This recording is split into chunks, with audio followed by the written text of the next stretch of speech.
Né? Todas essas condutas típicas são exatamente iguais às da lei anterior, prevista no artigo 12 da lei 6368. Só mudou praticamente o artigo. Tá? Qual a objetividade jurídica do tráfico de drogas? É a saúde pública. Primariamente, é a proteção da saúde pública da coletividade. Secundariamente, se protege a saúde pessoal e familiar. É lógico, uma pessoa que pratica o tráfico de drogas, ela primeiro está violando os bens jurídicos de toda a sociedade. E segundo, a pessoa que foi atingida pelo tráfico de drogas, foi vítima do tráfico de drogas, ela vai ter um prejuízo pessoal ou poderá ter um prejuízo familiar na medida em que a droga prejudica toda a família. Né? Nós estamos vendo aí na novela um caso de uma droga legal, que é o álcool, que está prejudicando a vida daquele personagem.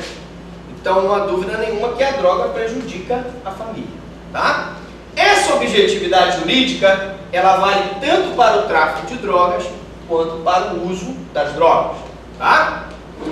E uma coisa muito importante, o ato de fumar sempre foi considerado trazer consigo, até que o Tribunal de Justiça de São Paulo entendeu que esse ato era atípico, como também o Supremo, corroborando o entendimento do Tribunal de São Paulo, entendeu também que o fato é atípico. Mas professor, quer dizer que só o cara fumar, ele não comete o crime de uso da droga?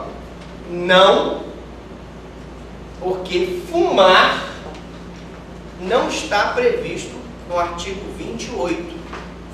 É preciso que ele adquira a droga ou traga consigo. E principalmente é preciso que ele tenha a prova da materialidade. O policial tem que ter a prova da materialidade. Não é só o cara ser pego fumando e chegar lá, fazer a apreensão da pessoa que está fumando e não tem a prova da materialidade. Ainda que eu tenha o vestígio da maconha na boca do rapaz, na mão do rapaz, é preciso que haja a prova da materialidade. Porque fumar, o verbo fumar, ele é atípico, porque não está previsto expressamente o verbo fumar na conduta do artigo 28.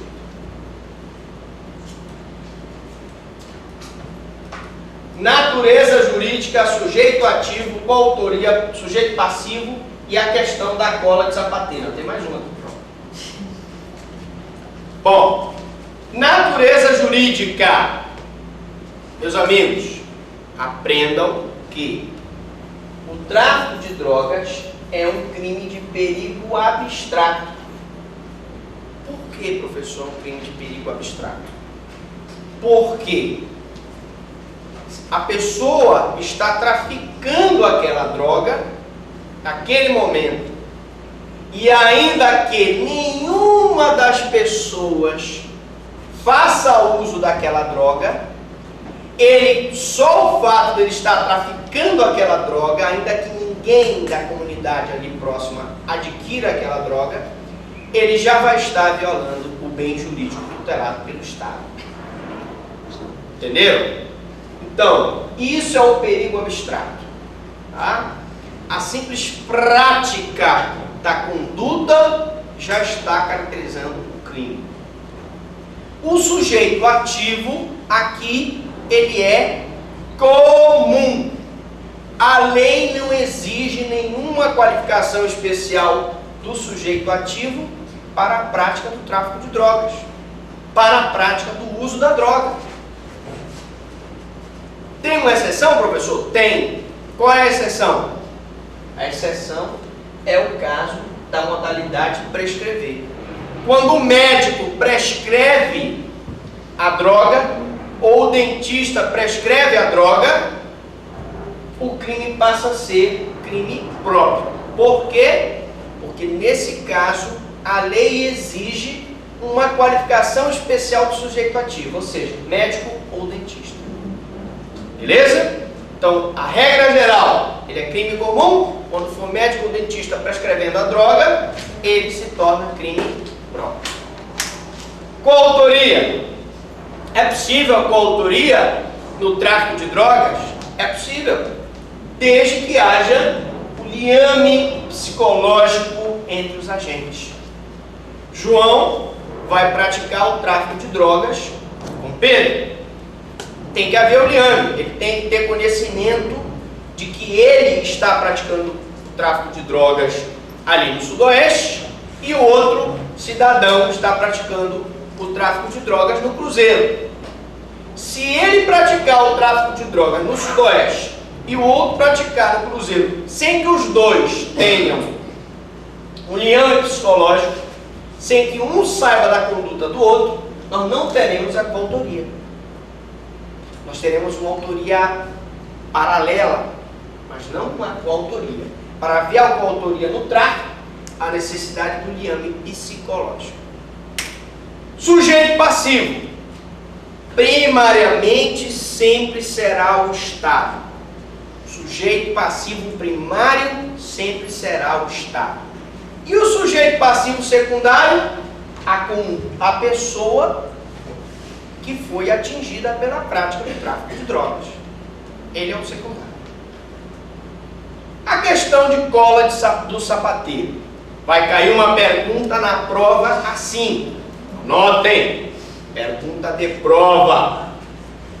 Antônio Jacaré vendeu cola de sapateiro, um vidrinho de cola de sapateiro para Zé Galinha, menor de 16 anos. Sabendo-se que a cola de sapateiro não está relacionada na portaria que determina quais as substâncias que são consideradas drogas, pergunta-se: qual foi o crime que Antônio Jacaré cometeu? Nenhum? Nenhum mesmo? Ele praticou o crime previsto no artigo 243 do ECA, que é a venda de produto cujo componente possa causar dependência físico-psíquica a adolescente. Aquele que vende produto que causa dependência física ou psíquica a adolescente, se esse produto não estiver relacionado na portaria, ele só pode ser enquadrado no 243. Professor, e se ele vendesse cola de sapateiro para um adulto? Aí a conduta seria atípica. Por quê? Porque a cola de sapateiro não está relacionada na portaria. Beleza? E eu já expliquei que só é considerado droga pelo princípio da legalidade aquelas substâncias que estão relacionadas na portaria. Minha gente, o artigo 33 é um crime de ação múltipla, né? O que significa ação múltipla? Né? Significa que no artigo 33 eu tenho exportar, eu tenho importar, eu tenho remeter, eu tenho vários verbos. Aí eu pergunto para vocês o seguinte: bom, então quer dizer, professor, que se ele importar, exportar, remeter, fabricar, transportar, ele praticaria então vários crimes em concurso? Sim ou não? Não. Por quê? Porque quando eu tenho crime que tem conduta múltipla ou alternativa ou mista, para esses crimes vigora o princípio da alternatividade ou da unicidade. unicidade. Vou repetir. Para esses crimes de conduta múltipla ou alternativa, vigora o princípio da alternatividade ou unicidade. O que é o princípio da unicidade? É o princípio segundo o qual, embora uma pessoa pratique várias condutas previstas no mesmo tipo penal, ele não responde em concurso, ele responde por um único crime.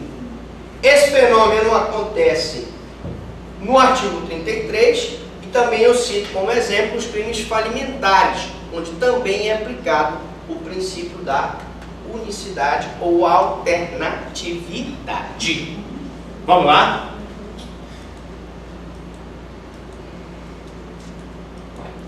Beleza. Mais um. Beleza. Elemento normativo do tipo. O elemento normativo do tipo está previsto na expressão sem autorização ou em desacordo com determinação legal ou regulamentar. É preciso que ele comercialize a droga, fabrique a droga fora da lei. Se ele fabricar a droga dentro da lei, não haverá conduta criminosa. Exemplo? Vamos dar um exemplo. Imaginemos que a Merck, o laboratório Merck, resolva fazer uma pesquisa para curar a asma das pessoas. Ele faz uma pesquisa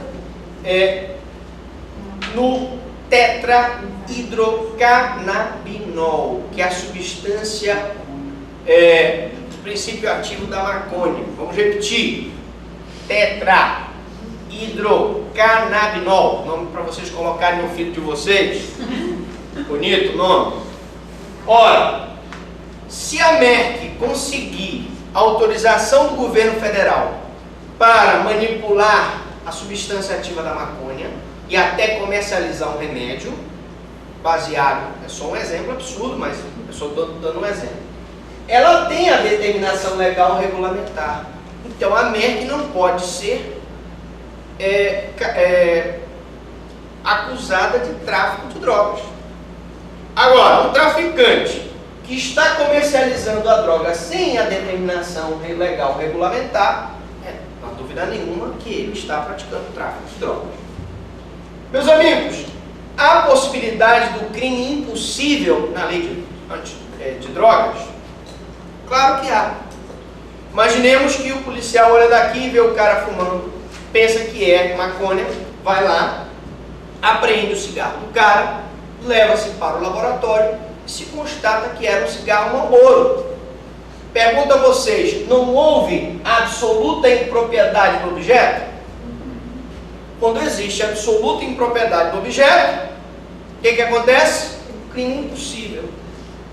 Eu não posso acusar uma pessoa de tráfico de drogas, ou estar usando a droga, se a droga na verdade é um cigarro, que é permitido pela lei. Outra questão, o erro de tipo e o erro de proibição. Professor, quando é que ocorre o erro de tipo?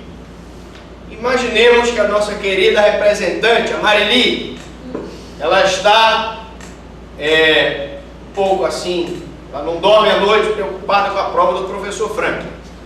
Ela precisa dormir. E ela vai numa farmácia e compra uma substância, pensando que é um remédio, quando acaba é uma droga. Ora, ela, na consciência dela, está comprando um remédio, não está comprando droga. Então ela pode ser beneficiada pelo erro de tipo. Vamos dar um exemplo de erro de proibição. Você sabe que na Holanda a droga é liberada. Então ficam aqueles holandeses enormes, quase 2 metros de altura, lá nas praças, se aplicando, né, a droga, fumando, pererê, todo mundo lá, doidão. Aí um holandês desse vem para cá para o Brasil, disse, pô, lá no Brasil, todo liberado, né, todo liberado. Vai lá fumar maconha na frente do Congresso Nacional, o guarda pega ele, prende.